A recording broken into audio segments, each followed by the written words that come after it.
Have you ever heard of Spartacus? Not the movie, not the TV show, but the real man.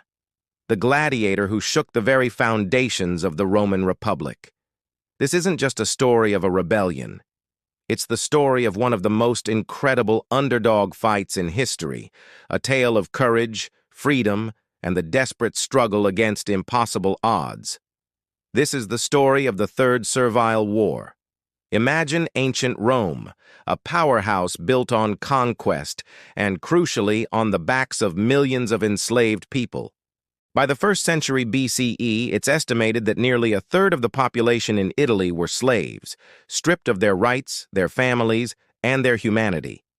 They were considered property, tools to be used and discarded. But even in the darkest of times, the spark of freedom can ignite a fire. Our story begins in 73 BCE, in the sun-drenched city of Capua, a place famous for its gladiator schools. These weren't schools in the way we think of them. They were brutal training prisons where men were forced to learn how to kill for the entertainment of others. Inside one of these schools, owned by a man named Lentulus Batiatus, was a Thracian warrior named Spartacus. We don't know much about his early life, but ancient sources tell us he was a man of immense strength, intelligence, and charisma. He wasn't just a brute. He was a leader in the making. Spartacus and about 70 other gladiators decided they had enough. Using kitchen knives and whatever they could grab, they fought their way out of the school. Once free, they armed themselves with weapons and armor meant for the arena and fled to the slopes of a nearby, seemingly dormant volcano, Mount Vesuvius. Yes, that Vesuvius. At first, Rome laughed. A small band of runaway gladiators. They dispatched a local militia, a force of about 3,000 men under the command of Gaius Claudius Glaber. The Romans were so confident, they didn't even bother building a proper camp. They simply blocked the only known path down the mountain, planning to starve the rebels into submission. This was their first and most critical mistake. They underestimated Spartacus. What happened next was pure genius. Spartacus and his men looked at the wild vines growing on the volcano's cliffs. They wove them into sturdy ladders, and under the cover of darkness, they rappelled down the sheer, unguarded side of the mountain. They circled around and launched a surprise attack on the sleeping Roman camp. The professional soldiers were caught completely off guard, and the rebels annihilated them. It was a stunning victory. Spartacus and his men now had proper Roman weapons, armor, and a reputation that was starting to spread like wildfire. Word of this victory traveled fast. Enslaved people from all over the countryside, field hands, shepherds, and servants saw a glimmer of hope.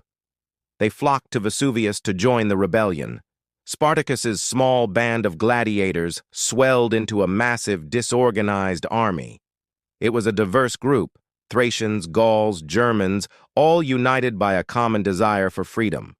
Spartacus, along with two Gallic leaders, Crixus and Oenomaus, faced the monumental task of turning this desperate mob into a fighting force. Rome was no longer laughing. They sent 2 more legions, led by the praetor Publius Varinius. But again, the Romans were overconfident and their forces were divided. Spartacus, using clever guerrilla tactics, outmaneuvered and defeated them time and time again. He intercepted their scouts, ambushed their detachments, and even captured their commander's official insignia. The rebellion was no longer a minor annoyance. It was a full-blown war. By the spring of 72 BCE, Spartacus's army had grown to an estimated 70,000 people. He spent the winter training his new recruits, turning farmers into soldiers. His goal, it seems, was to lead his people north, out of Italy, and over the Alps, so they could disperse and return to their original homelands in Gaul and Thrace. It was a logical plan, a path to true freedom. But here, a fatal disagreement split the rebel leadership. Crixus, one of Spartacus's key commanders, wanted to stay in Italy. He wanted revenge. He wanted to march on Rome itself and plunder the heart of the Republic. He took about 30,000 men and split from the main army, heading south. This decision would prove disastrous. The Roman Senate, now thoroughly panicked, finally treated the uprising with the seriousness it deserved. They appointed both consuls for the year, Lucius Gellius and Gnaeus Cornelius Lentulus, to lead a massive military response. Gellius went after Crixus. Near Mount Garganus, the disciplined Roman legions cornered Crixus's overconfident army and crushed them. Crixus himself fell in the battle. When Spartacus heard the news, he was said to have mourned his fallen comrade. To honor him, he staged a grim tribute. He forced 300 Roman prisoners to fight to the death as gladiators, a bitter reversal of the fate he had escaped. Now, Spartacus faced the full might of two consular armies. Yet, he continued to outsmart them. He marched north, defeating Lentulus's army and then turning to defeat Gellius's army as well. In a brilliant maneuver in the Picenum region, he smashed both consular armies in succession. The road to the Alps was wide open. He had achieved his objective. His army stood at the edge of Italy, freedom just a mountain range away. And then, for reasons historians still debate to this day, Spartacus turned around. Why? Did his army, flushed with victory, refuse to leave the rich lands of Italy? Did they, like Crixus, now want to march on Rome? Or did Spartacus believe they couldn't survive the journey over the Alps? We will never know for sure. But this decision to turn south would seal their fate. Back in Rome, the political fallout was immense. The Senate, desperate for a commander who could end this humiliating war, turned to one man, Marcus Licinius Crassus. Crassus was the wealthiest man in Rome, ambitious, ruthless, and hungry for military glory. He was given command of 8 legions, over 40,000 highly trained professional soldiers. He wasn't just going to fight the rebels, he was going to exterminate them. Crassus was a harsh disciplinarian. When one of his subordinate commanders engaged Spartacus against orders and was defeated, Crassus resurrected an ancient, brutal punishment known as decimation. He had the defeated cohort divided into groups of 10, and each group drew lots. The unlucky soldier who drew the short straw was then beaten to death by his own 9 comrades. The message was clear: failure would not be tolerated. Fear, Crassus believed, was a more powerful motivator than any enemy. Spartacus continued his march south all the way to the toe of Italy, the Strait of Messina. His plan was to cross over to Sicily, an island with a history of slave revolts, and reignite the rebellion there. He paid pirates to transport his army across the strait, but they betrayed him. They took his money and sailed away, leaving Spartacus and his army trapped. Crassus saw his chance. He ordered his legions to build a massive wall, a ditch and rampart, stretching over 35 miles across the peninsula of Rhegium. It was an incredible feat of engineering, designed to pen Spartacus's army in and starve them out. Winter set in, and conditions for the trapped rebels became desperate. But Spartacus was not done yet. On a stormy night, under the cover of darkness, he launched one last desperate breakout. He filled a section of the ditch with earth, wood, and even the bodies of prisoners and cattle, creating a bridge. In a fierce, bloody battle, he managed to break through Crassus's wall with about a third of his army. They were free, but their numbers were greatly diminished, and they were exhausted. At this point, another powerful Roman general enters the scene. Pompey the Great, returning with his legions from a victorious campaign in Spain. The Senate, losing patience with Crassus, recalled Pompey to help finish the job. Crassus knew that if Pompey arrived, he would steal the glory for the final victory. He had to end this now. The final battle took place in 71 BCE in Lucania. The sources describe a brutal, chaotic fight.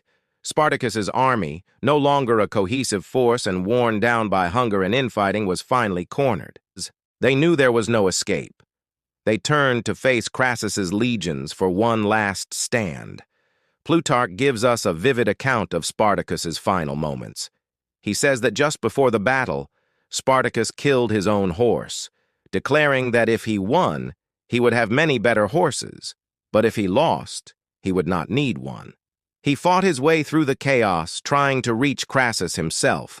He cut down 2 centurions in his path, but was eventually surrounded and overwhelmed. He fought to the very last, a warrior to the end. His body was never identified. The rebellion was over. The aftermath was horrific. Crassus wanted to make an example that Rome would never forget. He took the 6,000 survivors of the battle and crucified them. They were hung on crosses all along the Appian Way, the main road from Capua to Rome, a gruesome warning stretching for over 120 miles. Pompey, arriving just in time to mop up a few thousand rebels who had escaped the final battle, shamelessly wrote to the Senate, "Crassus defeated the gladiators in a pitched battle, but I have torn the war up by its roots." While Crassus had done all the hard work, Pompey managed to steal a share of the credit, fueling a rivalry that would shape Roman politics for years to come. So, what is the legacy of Spartacus? He didn't free the slaves of Rome. In fact, after the rebellion, conditions for many slaves became even harsher. But his story has echoed through the centuries as a powerful symbol of the fight for freedom against oppression. He was a brilliant tactician who defeated 9 separate Roman armies. He turned a mob of desperate fugitives into a force that brought the most powerful republic in the world to its knees. His fight reminds us that the desire for liberty is a universal human instinct, and that even in the face of insurmountable odds, the courage to stand up and fight for what you believe in can change the world, even if only for a fleeting moment. The man may have been lost to history, but the legend of Spartacus will live forever. Thank you so much for watching. If you found this story as fascinating as I do, please hit that like button, subscribe to the channel, and ring the bell so you don't miss our next journey into the past. Let me know in the comments what you think. Was Spartacus a hero, a freedom fighter, or something else entirely? Until next time, stay curious.